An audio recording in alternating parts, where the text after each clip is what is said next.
But let's start by talking about Coach Prime in Colorado. Obviously, last week, a bit of a setback, however you want to view it. What is the blueprint for them to hang close with a really good USC team this weekend? Well, Greeny, the blueprint would be to be able to go in there at full strength. But obviously, because of the cheap hit that Travis Hunter, their all-star, superstar two-way player, suffered during the Colorado State game, they're going in there without him. But, they do have some skill. That's the hit right there. Lacerated his liver, and the kid did not get thrown out the game. But with that being said, now you're going up against a USC team who defensively, they're still not excellent. They're still not great, especially out in space. And that man right there, you saw Xavier Weaver, one of the top receivers in the Pac-12. You have Jimmy Horn.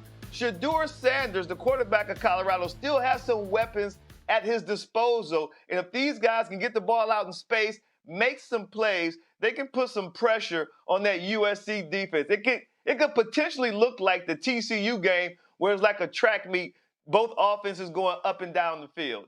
All right, so that's going to be an interesting to watch. Obviously, everything that they're doing right now at Colorado has the nation's attention. Let's go to Notre Dame Duke. Duke is a much better team than I think most people recognize, and the Irish are coming off what has to be one of the most emotionally draining losses in recent memory. So we use the term upset alert. Are the Irish on upset alert tomorrow? Greeny, I was in South Bend. I was in the stadium, and Ohio State just gutted Notre Dame with that last-second touchdown victory. So, like you're saying, how do they bounce back from such an emotional loss? And I would say they should be on upset alert, because when you lose, weaknesses get exposed. Maybe something in the defensive line that Duke saw that they can take advantage of. And don't forget, we're talking about a Duke team that started the season knocking off a highly ranked Clemson. And they have a dual-threat quarterback in Riley Leonard.